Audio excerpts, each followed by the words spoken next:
Well, it's another beautiful day. What have you been up to? I've been riding on a daydream.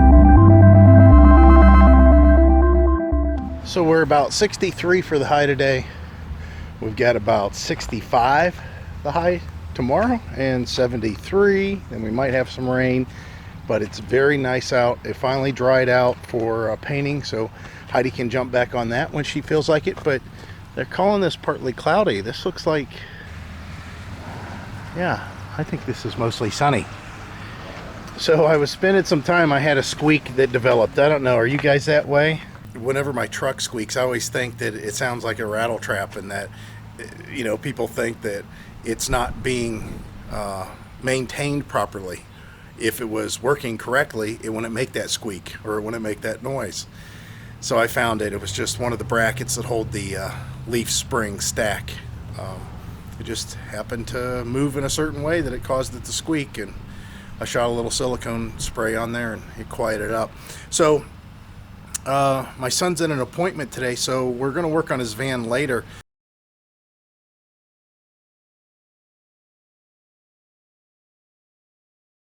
But in the meantime, I thought I'd do something that I've needed to do since the weather broke, and that's exercise that generator.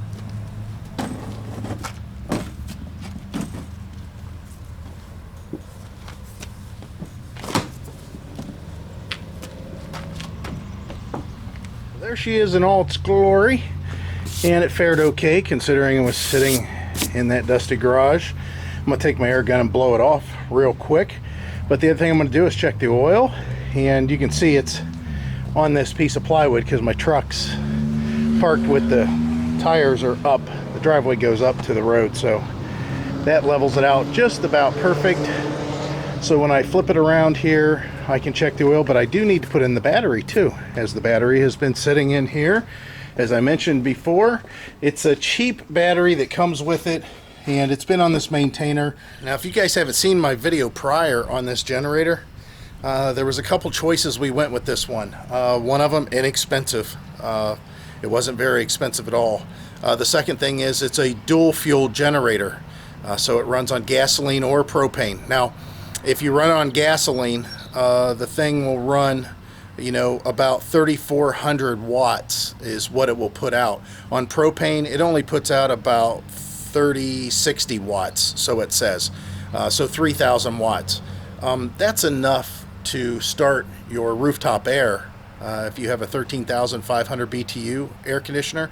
They also say it's enough for 15,000 BTU. Now, if you have an old 15,000 BTU, like I had an old 13,500 BTU air conditioner, you saw in that other video, I had to put a hard start kit up on the roof. Now, they make other kits that we might venture into at some point called a soft start kit, and it basically ramps up the voltage. I don't know all, you know, what I see online, you know how that is. If it's on the internet, it must be true. But what I've seen online has been really interesting, because there are guys that are running, supposedly, their 13,500 BTU air conditioners on these Honda 2,000 watt generators, the little generators. I don't know. I just don't know. I'm sure that's all they're running. And the thing is once the air conditioner is running, it hardly uses any wattage to keep running. It only uses maybe 900 watts to stay running. It's that start, it's that kick on. Every time the compressor has to shut off when your temperature gets to the right level, and then it's got to kick back on to start cooling again. That's a big drain every single time. So I'll stick with this generator for now. So far, I've loved it. It's perfect.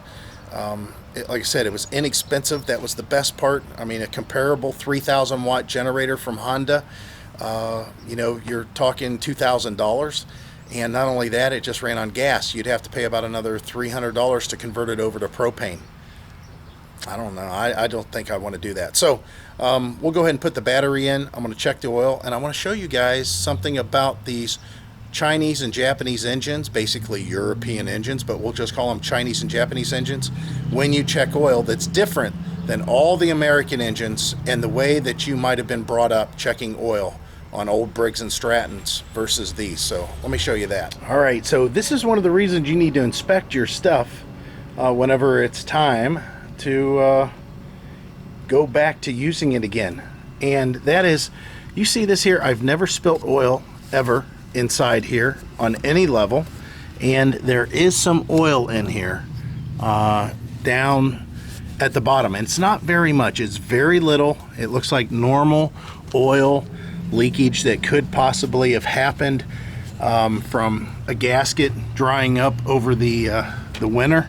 But also look at this, my air box is undone, and I wouldn't have seen that unless, you know, what we're doing right now, and that is there we go, double checking everything.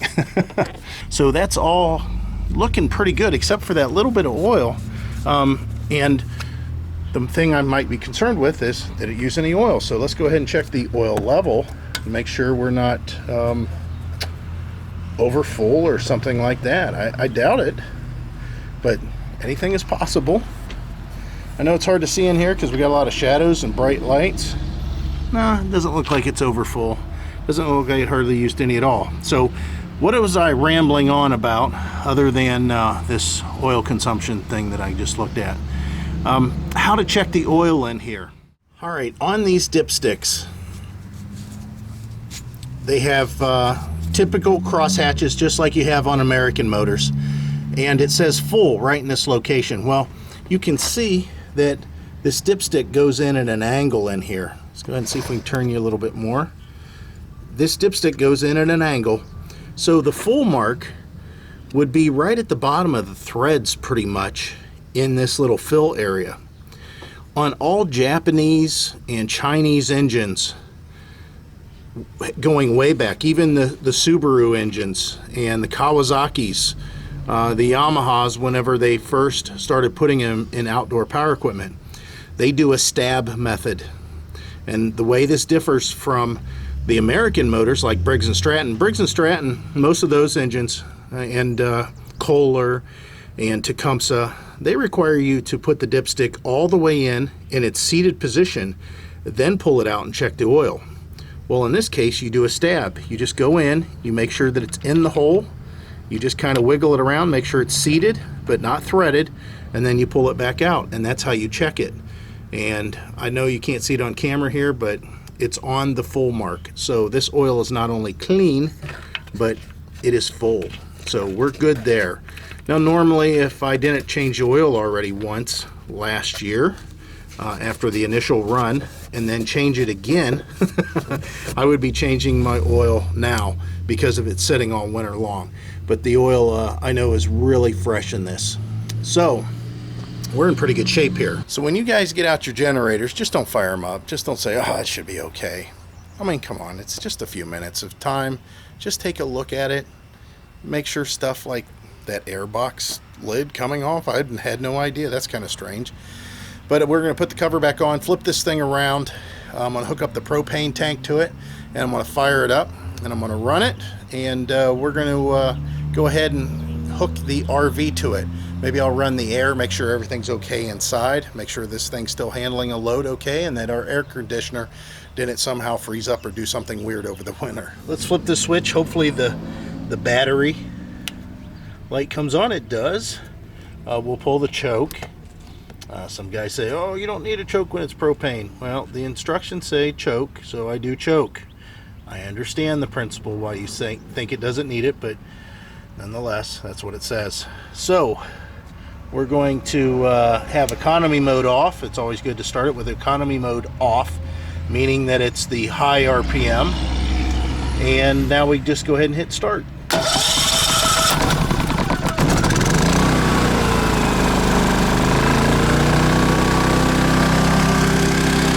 So what we'll do now is we'll give it a few minutes to equalize, to get used to running, before we start to put a load on it and start to tax it. Man, it is a nice day though. Incredibly nice.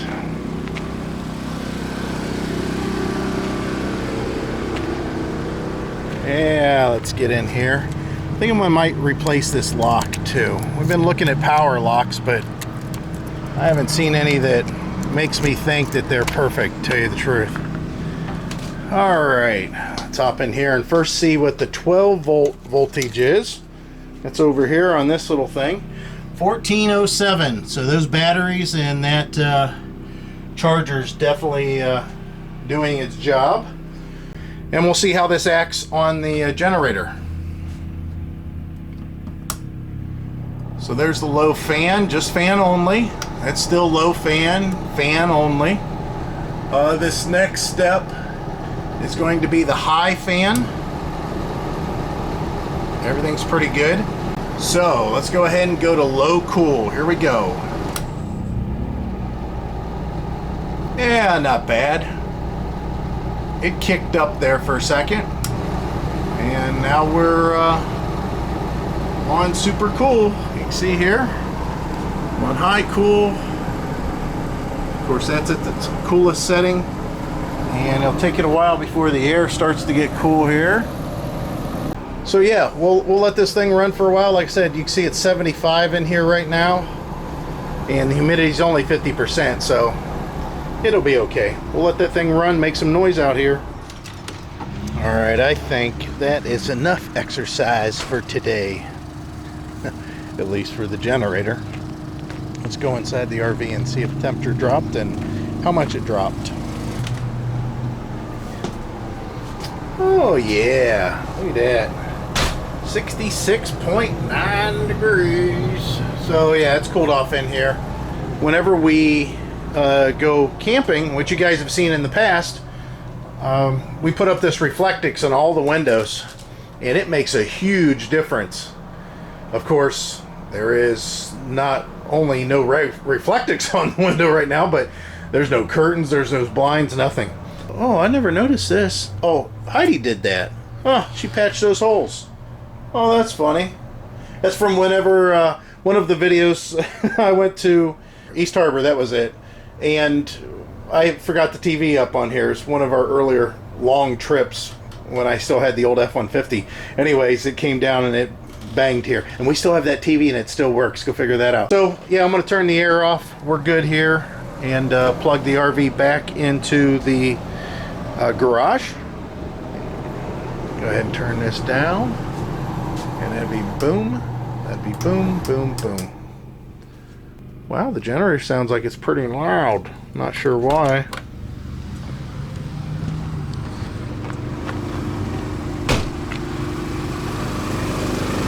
Oh no, it's actually real low. All right, let's put this stuff away. So my son was over at Boardman for a doctor's appointment, and yeah, he had an issue today. And we'll show you whenever he pulls in what's going on. See how bad the traffic is today. There's a lot of people on the road. Most of them weren't driving crazy today, but I had to get my tags for my truck. It was $300 for 2 years. So what's going on? Kaboom. The lady rear-ended him. Yeah.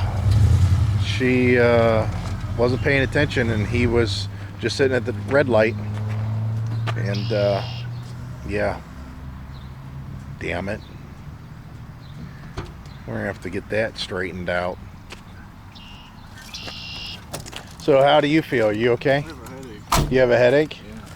Yeah. I mean, considering that this is a steel van, and she was driving an SUV, I bet you it was a pretty good hard hit. Yeah, well, at least you're relatively okay. You probably go to the doctor's a little bit later if you wanted. may or may not work, huh? No, it doesn't. I checked it. Oh, you did? Yeah, it's stuck on there. Hopefully they didn't stress any of these joints here. That's a thing. Well, her insurance, who was her insurance company? Oh, they didn't say. Yeah, it says on the accident report. Damn. She dented this whole corner. This whole corner, did you see it? Oh, that was there. No, it wasn't. All this? Oh, no, that wasn't. Yeah, it wasn't there. Yeah, that's definitely, man, crap. And it's funny because him and I just pulled this off yesterday and treated this for rust to make it look a little better. We pulled the trim off and we pulled the taillight out just to make it a little bit better.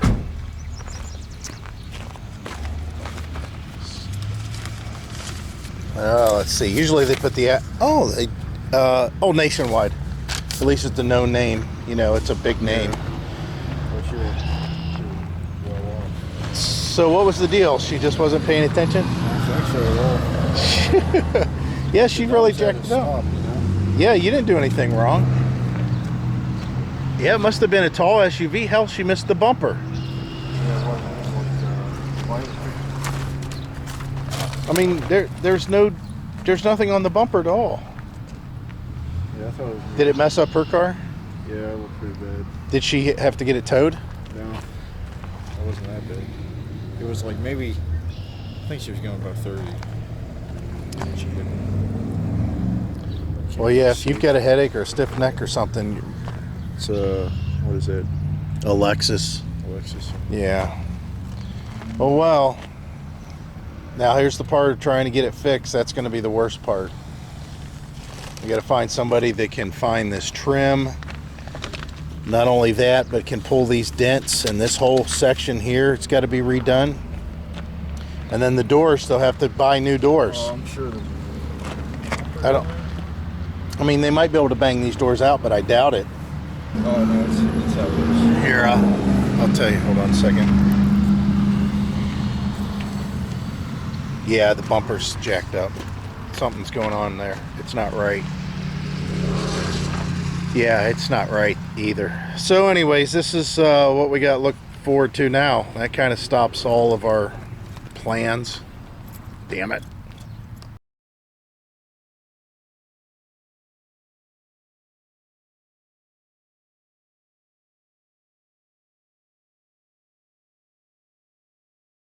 So guys, we're into the next day. Just sitting on the porch, starting our day.